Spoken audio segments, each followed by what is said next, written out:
A primeira pergunta é dirigida ao professor Genivaldo. A pergunta é a seguinte: enquanto docente do curso intercultural, você acredita que o trabalho que vem sendo realizado desde 2009 tem contribuído na problematização e no enfrentamento da colonialidade?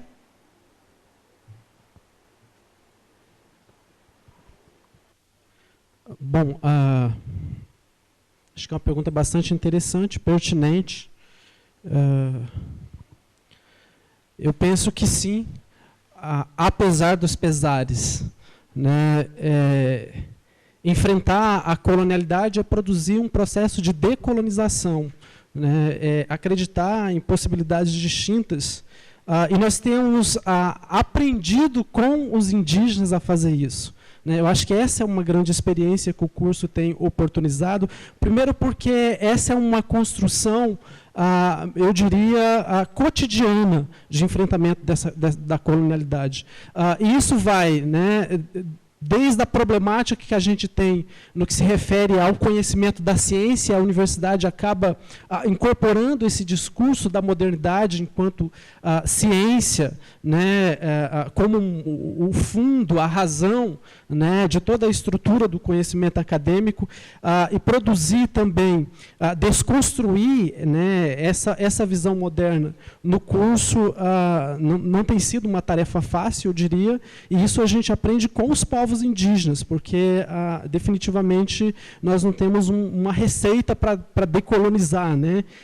Isso se dá no movimento, nas práticas políticas cotidianas que os povos indígenas têm nos ensinado. Então, nós nos colocamos numa condição de aprendiz, né? E o curso tem oportunizado, né, essa vivência, essa demonstração de uma história que vai além do processo de constituição de uma sociedade moderna e com os valores, os pressupostos conceituais, epistemológicos, né, políticos que essa modernidade tem construído e que os povos indígenas têm nos ajudado a perceber uma outra perspectiva.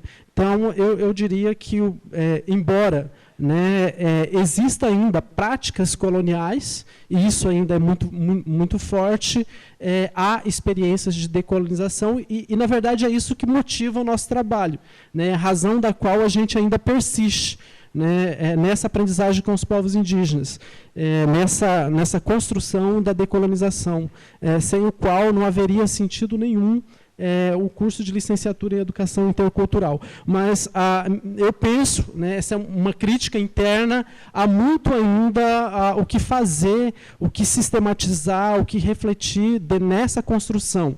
Né? Eu diria que nós estamos, de 2009 para cá, nossas experiências são muito recentes e daí porque continuar apostando, né, insistindo nesses elementos que nos fortalecem, que é a decolonização, que é reconhecer todo o processo colonial e que está posto, né, a colonialidade como uma prática que vai produzindo esse efeito sobre a nossa identidade, sobre a subjetividade, sobre a forma como nós olhamos o território, né, o outro, enfim, mas perceber que existe sim alternativas para além disso que tá posto. Obrigado, professor Genivaldo. A próxima pergunta para o professor Ricardo. A pergunta é a seguinte, professor: considerando a nova conjuntura política brasileira e o exposto por você, questiono, a universidade tem realizado algum tipo de movimento que contribui com a minimização dos avanços neoliberais?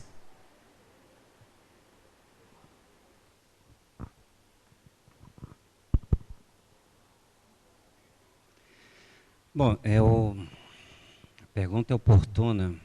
Eu diria que a universidade no Brasil, em geral, foram muito conservadoras. O que exatamente está acontecendo no país, relacionado ao tema da mesa, modernidade e colonialidade?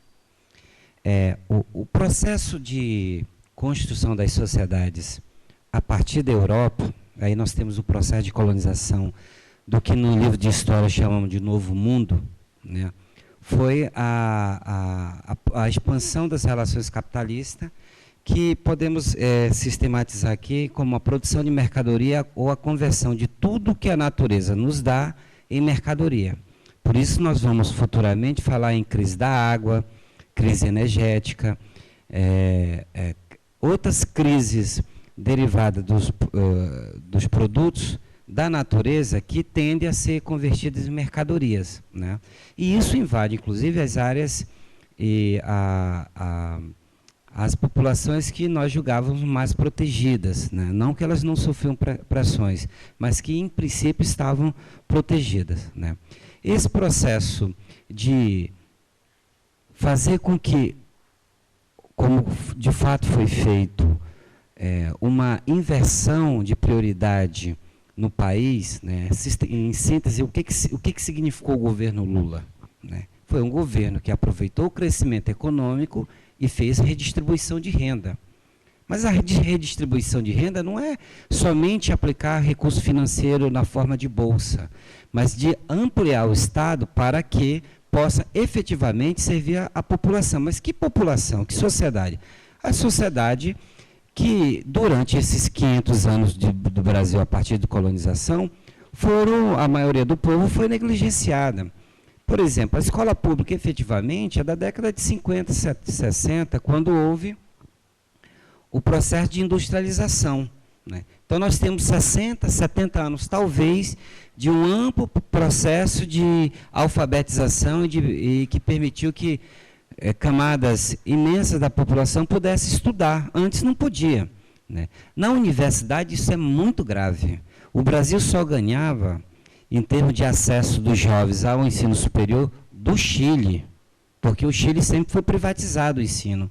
Mesmo as universidades públicas no Chile, os alunos teriam que pagar. Os jovens foram para a rua durante anos e anos no Chile, e esse ano, ou ano passado, Michelle Bachelet, que é presidente do Chile, transformou todo o acesso à universidade pública gratuita no Chile. No Brasil, querem fazer ao contrário. Por exemplo, há 30 dias, 40 dias, o editorial do jornal O Globo publicou no seu editorial a seguinte mensagem: tem que privatizar as universidades, porque não é possível que muita gente da classe média possa estudar.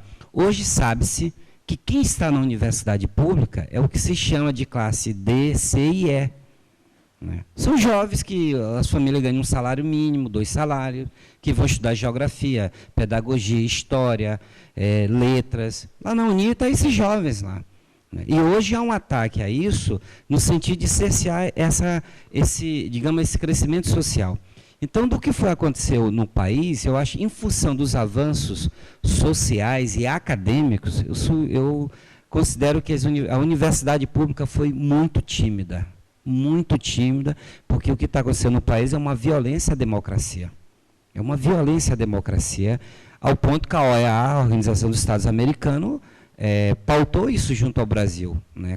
Qual o fundamento jurídico? Mas a universidade também há um processo lento eu diria, de caminho à direita, ou seja, de um certo pensamento único que não quer que certos temas sejam problematizados. E um dos temas é a própria democratização do ensino. Então, em função desse conjunto, eu considero sim que a universidade, no Brasil em geral, no momento bom que nós vivemos, foi muito conservadora, os professores muito tímidos, né? E isso é ruim, porque a função da universidade, além de formar bons professores, bons quadros, bons profissionais, é criticar o processo democrático, no sentido de fazer com que as melhorias aconteçam. Então, o que nós temos no país, o que aconteceu, foi tentado primeiramente na Venezuela, tiveram sucesso no Paraguai, primeiro foi em Honduras, não tiveram sucesso na Bolívia, nem no Equador. Ou seja, não é um caso só do Brasil, é algo sistêmico, articulado em vários países da América Latina. Por quê? Nós podemos dizer, em resumo, em 2 frases aqui. O governo democrático, do governo Lula, sobretudo, foi um governo pós-neoliberalismo, foi um governo que ampliou o setor público, que a direita chama de gasto, na verdade, investimento. Por exemplo, eles são contra a expansão de IFROS, né? Aqui, eles são contra isso. Eles chamam isso de gasto, nós chamamos de investimento, né? Então, essa ampliação do Estado para a população mais carente, isso incomodou muita gente. O que eu já andei nesse país, em aeroporto, vendo discriminação, né? Porque tem gente que não quer que o pobre ande de avião, não quer que venha para a faculdade, não quer que faça curso superior, não quer que faça para o mestrado nem para o doutorado.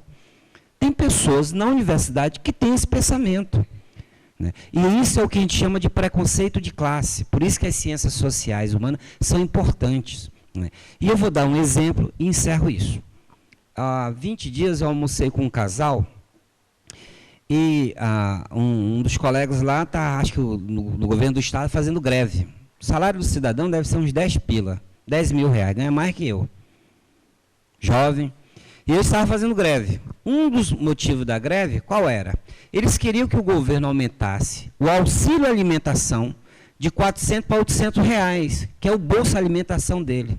E é contra o cidadão que estava fazendo greve, que quer que o governo aumente de 400 para 800 reais o auxílio alimentação, que é um Bolsa Alimentação de quem ganha 10 mil reais, ele é contra que uma família ganhe 80 reais do ajuda do governo. Então isso é o que a gente chama de preconceito de classe. E no Brasil isso é muito forte. A elite, a classe média, nunca tiveram problema para comprar carro e casa. Mas eles são contra que a maioria do povo brasileiro possa ter casa. Por isso o deboche hoje. Ninguém pode ter casa, que minha casa é minha vida. Não pode ter bolsa, que fica o deboche em relação à bolsa. E esse é o debate hoje, inclusive que permeia na universidade, né? Nós, professores universitários, sabe quanto é que nós ganhamos de auxílio alimentação? Quase 500 pila. E o que tem de professor na Uni, que é contra o Bolsa Família, que paga 80 reais para uma família, é impressionante. Mas esse é o preconceito de classe.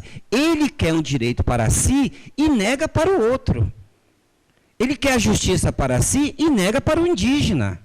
Impressionante. E nós devemos combater isso sistematicamente, não só no campo político, mas no campo epistemológico. Por isso que é importante a formação dos professores, dos profissionais. E hoje, infelizmente, na universidade pública, nós temos uma camada da juventude meio que individualista e cega a esses debates mais fundamentais. E boa parte dos professores aqui do campo de Paraná, de Porto Velho, tem um pensamento de segregação social. Impressionante, chega a ser estarrecedor. E eu almoçava e o colega era contra o Bolsa Família, 80 pila para uma família. Mas ele quer que o governo dê 800 para ele. Vocês acham que alguém ganha 10 mil reais precisa de auxílio alimentação? Sejamos sinceros, não precisa.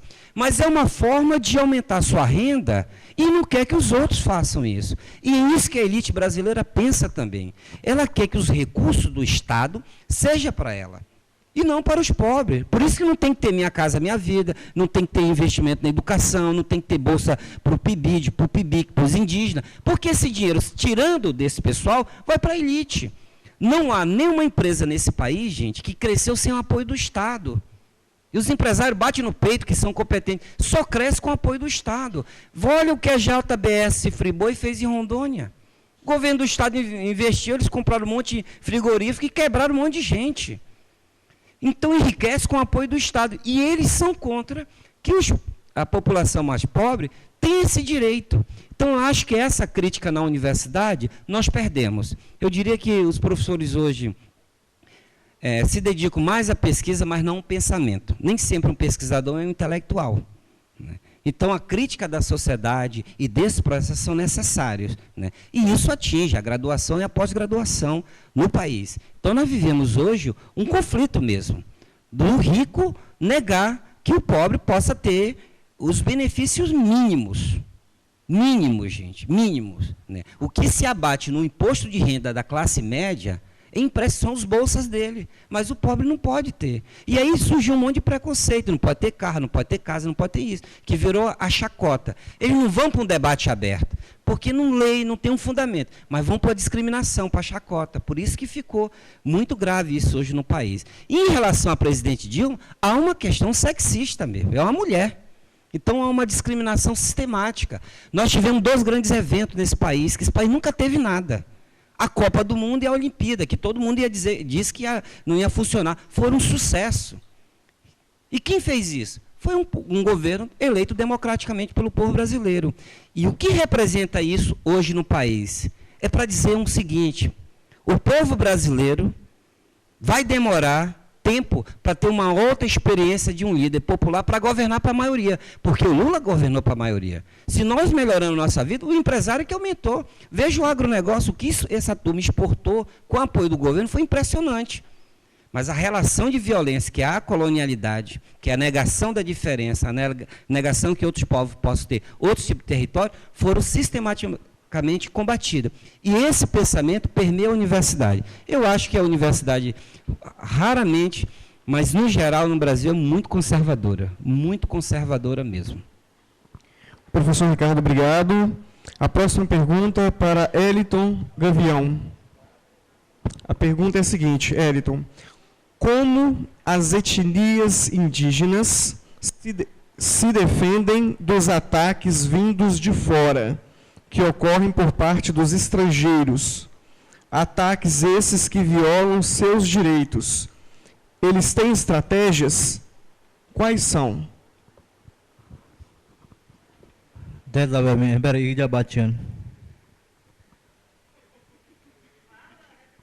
Então, qual estratégia é usado para defender? Com certeza é um pouco difícil nesse momento aquele que eu falei. Eu fico até preocupado nesse momento que nós estamos debatendo um tema tão importante,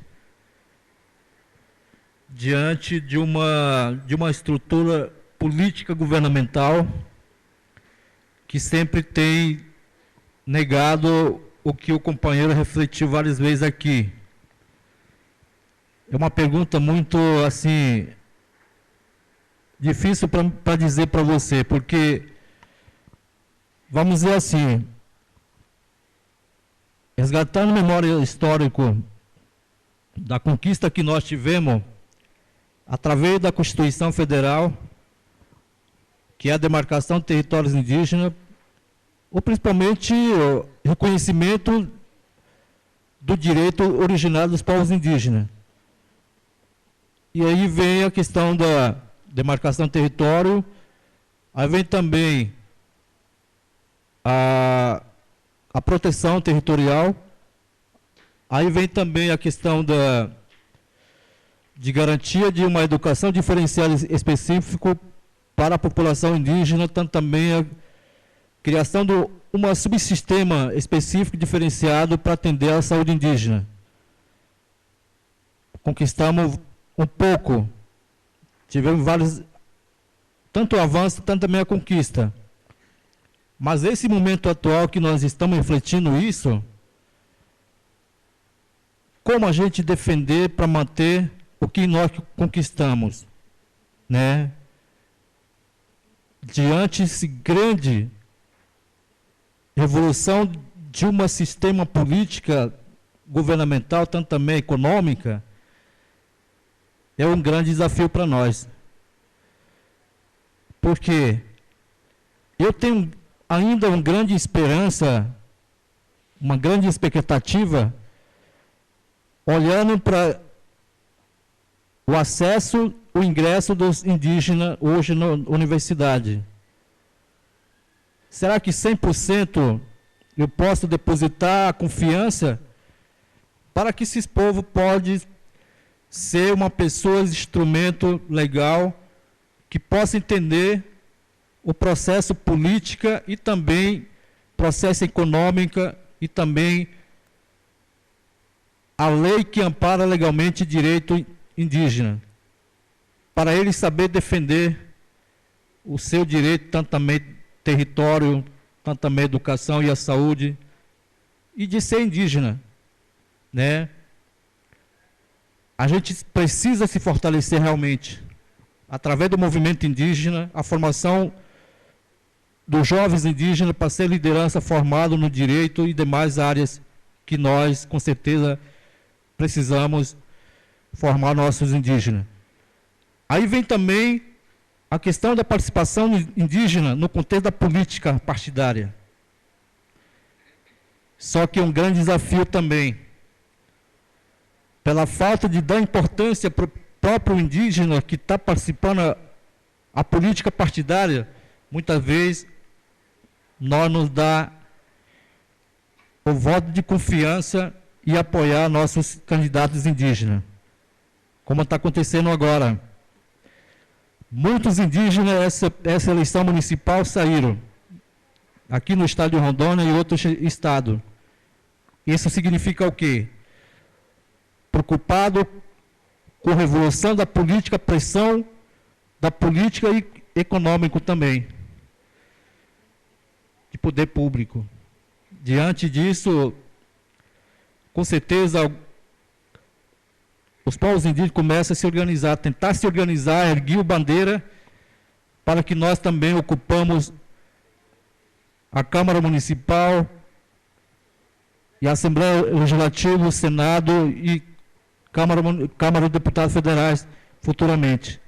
Só assim nós podemos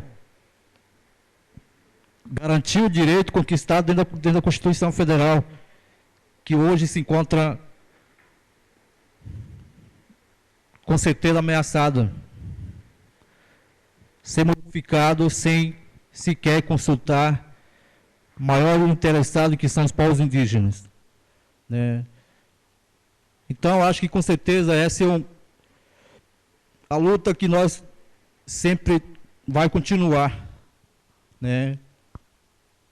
Para que nosso território seja não só espaço territorial que eu possa marcar a minha presença, com certeza para futuras gerações, né? Garantir a vida para a geração futura. Essa é a luta que nós continuamos tentando inverter esse grande desafio. Esse retrocesso que esse conjuntura da política atual traz aos povos indígenas, né? Era mais ou menos isso que eu quero colocar aqui, né? Essa pergunta aí que foi pedida aí. Obrigado. Elton, muito obrigado. A última pergunta vai para a professora Marli. Marli, como vocês combatem o avanço da colonialidade nos territórios indígenas? Vou tentar responder. Não sei se eu vou saber responder. Que o professor perguntou, nós nas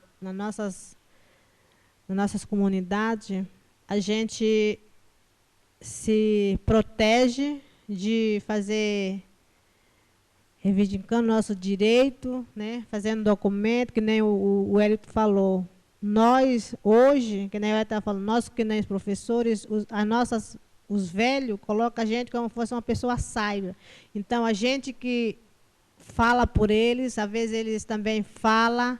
Então, eu acho que a gente lutou muito, até hoje a gente ainda luta ainda, né, com a arma que hoje é de não indígena. Antigamente, o nosso povo se defendia com arco, com a pintura borduna, né? Hoje, a gente se defende através de papel, né, com os grandes. Então, eu acho que assim, até hoje, a nossa briga não parou. Então, eu acho que nós, na nossa comunidade, na nossa terra, nós se defende como dá, né?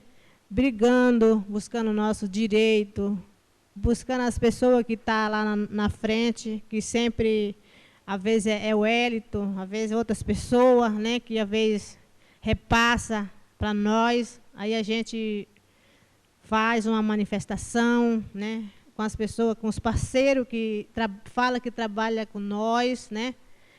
Tem muitos parceiros que, às vezes, eles falam que trabalham com nós, então a gente tenta procurar as pessoas para orientar nós, que nem eu estou falando. Os nossos velhos, eles estão aí, na luta, eles lutaram. E hoje, quem teve de lutar por ele, agora somos nós que somos professores, através de documento, através de manifestação. Então, eu acho que assim, a gente está tentando se defender, que tá difícil, que hoje tem muitas pessoas que estão de olho nas terras indígenas, então a gente faz como pode para se defender sobre a homem branco, né, que nem eu sempre falo. E só assim a gente vai mantendo a nossa cultura, né, o nosso direito, a nossa geração que está vindo, os novos, né, que pode lutar também, mantendo a memória dos que lutaram por eles, sobre as terras, né? Então, eu acho que é só assim que a gente vai aprendendo, a gente aprende cada vez mais na escola, na universidade, estudando, procurar saber mais, conhecer o nosso direito, que tá na lei, que a vez não é respeitado, né? Às vezes, mesmo assim, eles às vezes passam por cima da lei, né? Que a gente tem que, às vezes eles falam, porque o índio quer tanta terra, o índio não trabalha. Então, eu acho que a gente tenta se defender de todo jeito, né? Então, eu acho que nós não podemos ficar parados. Se a gente ficar parado, aí que o bicho pega mesmo, né? Então, a gente tem que lutar. Por que nós hoje estamos estudando? Muitos jovens estão estudando, né? É para isso, para defender o nosso povo, para defender as nossas crianças que estão lá na aldeia, é inocente, não sabe de nada o que está acontecendo com eles. Então, nós que estamos estudando, que estamos buscando o conhecimento, a gente que tem que lutar por eles, com papel, que nem eu falei assim, os velhos já lutou por nós, com arco, flecha e a pintura deles, o cocá deles, né? Então, hoje, a gente tem que lutar junto com eles, aprender com eles, com aqueles que já foram também, que deixou suas histórias, lutando, né? E tentar ver o que a gente pode fazer também por eles, por nossos velhos e pela nossa terra. Então, nós não queremos que os brancos acabem com nossas terras, porque o governo não deu nossa terra de graça. Foi uma luta, foi briga, né? Morreu muita gente, morreu muito indígena, lutando por essa terra que hoje o governo diz que está demarcado, né? Então, mesmo assim, eles estão brigando ainda para a terra que estão demarcados e estão querendo exterminar os índios. Tem muito canto que, às vezes, os fazendeiros entram lá, matam índio e não respeita, né? Então, eu acho que a mensagem que eu deixo aqui para os parentes, que a gente sempre fala que tem muitos parentes que não têm terra, vive de favor, vive na fazenda, às vezes trabalha para eles pelo um prato de comida. Eu acho que eu deixo uma mensagem aqui para os parentes, né? Que nós temos que lutar. Se nós não lutar, quem que vai lutar por nós? Se nós não respeitar, se nós não dar valor à nossa cultura, quem que vai dar valor à nossa cultura? Quem que vai respeitar o nosso direito? Ninguém. Então, nós temos que fazer os não indígenas respeitar a nós também, porque nós somos gente, nós somos iguais, só que nós falamos uma língua diferente, tem cultura diferente, né? Então, não é por causa de porque é índio que não é gente, porque não é porque é indígena que é gente, porque é negro não é gente. Todos nós somos gente, todos nós merecemos respeito, né? Então, eu acho que é só assim que nós podemos usar o nosso direito, que os não indígenas respeitamos e nós respeitar também eles. Só isso.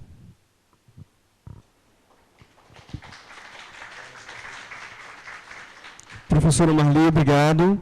E para finalizarmos, eu vou abrir para apenas uma pergunta oral, para caso alguém queira, possa vir formulá-la aqui na frente.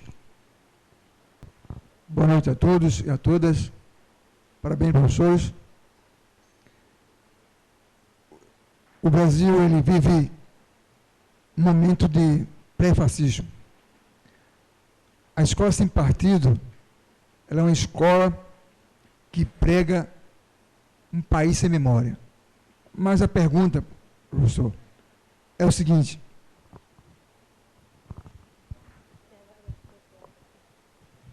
como não cair na armadilha da modernidade que diz que só existe progresso se for com capital e capitalismo.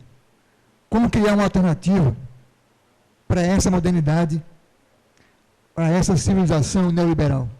Existe essa saída?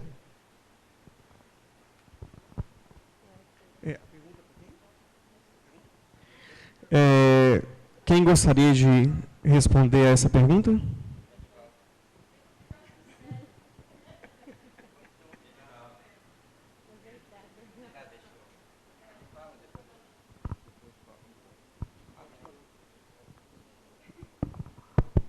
Bom, na verdade, parece que a gente vive um momento em que essas questões elas se afloraram como nunca, né? Embora elas sempre estiveram por aí no subterrâneo, atuando, agindo, haja vista que a modernidade ela esconde a colonialidade, né? A colonialidade é a face oculta desse processo. Mas a questão, acho que é bastante interessante na medida em que a pergunta é: será que a gente tem possibilidade de colocar, né, a cabeça fora da água para ver alguma coisa além disso que está aqui?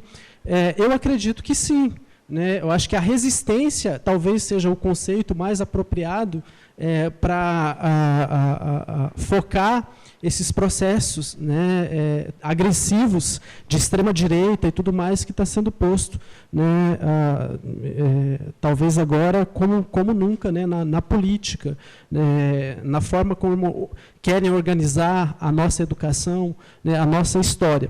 E eu digo que talvez a resistência, ela talvez é um conceito de uma prática quase que cotidiana dos povos indígenas, por exemplo, que está aqui mostrando as suas resistências. Talvez, né, a constituição da própria organização política do movimento indígena, a partir do movimento, da visualização que a gente tem, perdeu muita força nos últimos anos, mas isso começa a se renovar. A gente já consegue visualizar essa renovação, né, de um processo de articulação que é constituído para enfrentar essas construções que estão aí a respeito da modernidade enquanto a única possibilidade de existência, enquanto a única possibilidade de vida, e os povos indígenas estão dizendo que não, e inclusive as suas vidas como uma prática cotidiana sendo produzida e balizada por uma outra perspectiva que não é só essa produzida pela colonialidade e pelo eurocentrismo como único modelo histórico. Então, eu acredito que há uma alternativa de enfrentamento, sim, né? E essas experiências de enfrentamento, acho que o Boaventura de Souza Santos, que é um autor que tem feito uma reflexão bastante interessante, acho que essa é uma pergunta que o próprio Boaventura ele já vê há muito tempo, tentando entender, e é um vídeo na internet, para quem tem interesse, em que o senhor Boaventura de Souza Santos ele entrevista uma indígena boliviana aimara chamada Silvia Rivera Cusicanqui, né? E justamente para tentar entender, a partir da constituição, do processo de vida da Silvia Rivera Cusicanqui como indígena, como intelectual, se há uma alternativa de produzir as suas vidas, as suas histórias, para além da constituição da modernidade. E a Silvia Rivera Cusicanqui, ela mostra isso, a possibilidade da constituição de uma vida para além disso que está posto como modernidade, como colonialidade, embora esse enfrentamento ele não é fácil, ele se dá desde, né, do enfrentamento epistemológico, da forma como a modernidade produziu o conhecimento, né, o enfrentamento, eu diria, numa perspectiva subjetiva, da forma como a modernidade foi produzindo determinadas identidades e construindo essa perspectiva de identidade como uma metanarrativa, né, produzida para todas as sociedades. Esse enfrentamento se dá numa perspectiva mais cosmológica, da forma como a modernidade veio produzindo uma visão específica de mundo, de religiosidade, de uma série de coisas assim, e também esse enfrentamento se dá a partir da forma como se olha para a natureza e se percebe a produção da vida a partir da nossa relação com a natureza. E os povos indígenas, as experiências sociais indígenas, por exemplo, têm mostrado uma alternativa diferente. Está aí a resistência, não só na perspectiva do território, que ainda, né, muitos povos indígenas produzem as suas experiências a partir desses territórios, embora eles estejam cercados e tudo mais, sofrendo pressão, invadidos por todos os lados, mas ainda há uma resistência assim, nesse sentido, que mostra a alternativa ao enfrentamento da colonialidade, da modernidade, da colonialidade. Eu quero também falar um pouco também, a pergunta do companheiro, referente a, assim, diante da modernidade que você estava querendo saber, né? Qual a alternativa de desenvolvimento?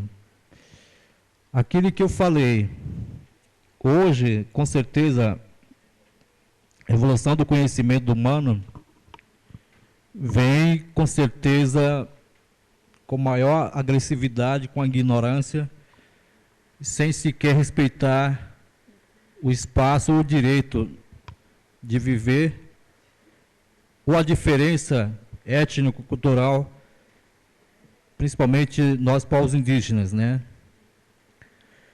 Mas a evolução do conhecimento, no meu entendimento, não é, vamos dizer assim, se eu quiser me formar, buscar mais aprimoramento do meu conhecimento, isso não significa que eu vou, vamos dizer assim, ser mais gananciosos e posso tomar espaço do outro, posso matar o outro para tomar a casa dele, né? Eu acho que o mundo que nós estamos,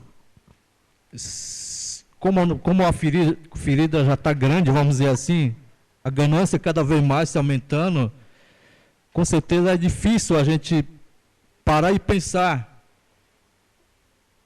qual a revolução do conhecimento que nós queremos, né? Para que a gente possa criar uma alternativa de desenvolvimento do país, respeitando o direito de cada ser humano, né? Hoje eu fico pensando, poxa, cada vez mais a modernidade, tanto também a evolução do conhecimento, vem apenas para pisar o outro sem respeitar o direito de viver e de ser, né? É uma questão preocupante nesse momento a gente refletir, né? Como será a nossa vida futuramente, né? Qual o espaço que vai sobrar para futuras gerações, daqui 100, 200, 300 anos, né? Porque aumento da população brasileiro é muito, né? Mas o governo em si, com certeza, não vai ter poder nem política para criar outro mundo para a futura geração. Se a gente não souber controlar tanto também a evolução do conhecimento humano, tanto também a política que está aí, sempre, cada vez mais, se evoluindo e também violando, sendo ganancioso demais, né? Muito ganância política, né? Bom, a pergunta é bem complexa, mas a perspectiva histórica é por dentro do capitalismo, né? Que as contradições, as resistências e os movimentos antissistêmicos, como tem acontecido na América Latina, são as experiências que possam fazer frente a uma visão linear, né, de desenvolvimento econômico. A própria ideia de desenvolvimento é um discurso da modernidade. Mas quero fazendo esse paralelo, o capitalismo ele não cai assim, ele não nasce, ele é fruto das próprias contradições do regime feudal, né? Ou seja, o capitalismo ele nasce no campo, né? E dentro de um sistema feudal fechado, alguns senhores comerciantes resolveram criar uma outra forma de acumulação, que foi o comércio. É isso que nasce o capitalismo. Então, primeiramente, na Europa, na Inglaterra, os camponeros foram expulsos das terras. No Brasil é diferente, o camponês ele luta para entrar na terra. Na Europa eles foram expulsos. Então, foi dentro das contradições do próprio sistema feudal que emerge o capitalismo. Na América Latina, são os movimentos sociais no campo que têm experimentado formas de produzir e de compartilhar a produção e de conhecimento dessa produção que se colocam como uma outra forma, inclusive, de pensar, por isso ela é epistêmica, de fazer frente ao modelo hegemônico, né? Então, traduzimos isso num debate mais próximo. Veja o IBAMA. Acho que hoje eu foi ontem uma propaganda do IBAMA. O IBAMA está preocupado com a queimada. Só aparece camponês na imagem do IBAMA. Você tem que conscientizar o camponês que ele tem que parar de queimar. Não aparece um fazendeiro. Você quer conscientizar o indígena, o quilombola, o ribeirinho, que tem que preservar a natureza. Impressionante. Aqui em Rondônia, 25% das áreas são de propriedade até 100 hectares. Os 75% são de médias e grandes propriedades, né? Mas o discurso do IBAMA é conscientizar o que eles chamam de pequeno, como se esses causassem mal à natureza, né? Então, a simbologia na propaganda é da criminalização do que se chama de pequeno produtores. E esse, inclusive, é um discurso também desse debate. É como se aos pequenos produtores, aos produtores familiares, fosse-lhe concedido as partes mais periféricas da produção agrícola, quando se sabe que não é. Mas a propaganda governamental e na mídia em geral põe que o grande modelo do agronegócio é a saída para o país. Então, a importância, por exemplo, dos movimentos sociais da Via Campesina, da Associação de Mulheres Queiroadeira de Coco, por exemplo, no Tocantins, no Maranhão, são demonstrações inequívocas de que é possível produzir, né, e aumentar suas rendas e viver de uma outra lógica. O problema é que o capital hoje, ele nega essa outra lógica, né? E esse é um problema do avanço no agronegócio em Rondônia e na Amazônia. Não é só a monocultura. O problema não é a monocultura em si, mas é um processo sistemático de negação de outras formas de uso do território, porque eles querem tomar a terra desses outros povos.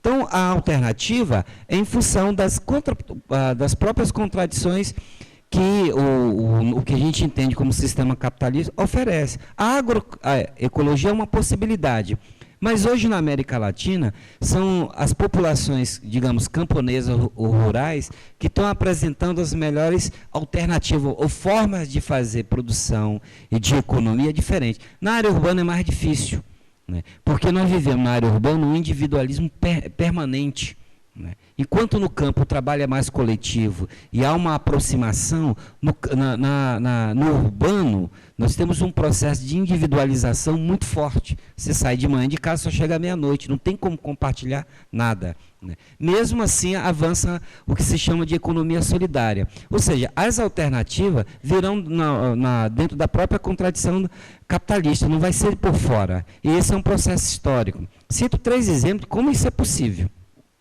Quando a gente fala nas revoluções, das principais burguesas, foram a Revolução Francesa, Americana e Inglesa. Ninguém fala da Revolução Haitiana, que foi uma revolução feita por escravos e que assustou a França e os Estados Unidos, que depois fizeram a sua revolução, e sobretudo a nobreza inglesa. Mas a Revolução Haitiana, ela não figura dentre as grandes revoluções que fizeram, que esse é um discurso da modernidade, só parte dele os melhores exemplos, né? Mas os haitianos, os escravos, os negros, fizeram isso. No Brasil é tido como um país pacífico, mas a principal, e nós tivemos na história do país, muitas revoltas camponesas, que naquele tempo camponês e popular era a mesma coisa, todo mundo vivia na área rural. Os cabanos, a cabanagem, Canudo, mas a cabanagem em Belém foi a única revolução ou revolta popular no país, que a população efetivamente tomou o poder. Foi em Belém, né? Então, são essas contradições que nos permitem acreditar, e nós devemos acreditar, né? Mas não só no horizonte da utopia, mas das práticas políticas e das experiências, que isso é possível. E por que eu falo isso? Porque o próprio capital faz isso. Eles permanentemente inventam forma de aumentar a acumulação dos seus lucros. Hoje nós estamos vivendo na América Latina o que nós chamamos de acumulação por expoliação. É um retorno do capital global à grande exploração da natureza. Eu não pude falar porque não foi possível aqui. Então, não há uma saída, mas a alternativa se dá em função das experiências históricas que os movimentos sociais nos permitem fazer aqui. Então, eu diria para vocês que somente o diálogo, a sistematização do conhecimento, mas as práticas políticas, produtivas, de forma de relação social, pelos movimentos sociais, é que nós podemos ter alternativa. Vou dar um exemplo como o capital busca essas alternativas. Não tem emprego para todo mundo. Qual é a saída? Empreendedorismo. Você tem que ser empreendedor. Sabe por quê? A maioria do mundo, a população, não vive sob o regime capitalista. A maioria das tribos na África não vive, na Índia nem se fala. O capitalismo forte mesmo é só no Sudeste Asiático, a maior parte da população da China nem vive isso. Então, mas isso é uma narrativa. Mas não tem emprego para todo mundo. Nunca o capital empregou 50% da força de trabalho no mundo. Qual é a alternativa hoje? Você tem que ser um empreendedor. Esse é o discurso do Sebrae e das agências que formam o discurso. Você tem que ser um empreendedor. Sabe por quê? Porque não tem emprego para você. Para a maioria. Então, essa é a saída. Eles também buscam essas alternativas e esse é um exemplo.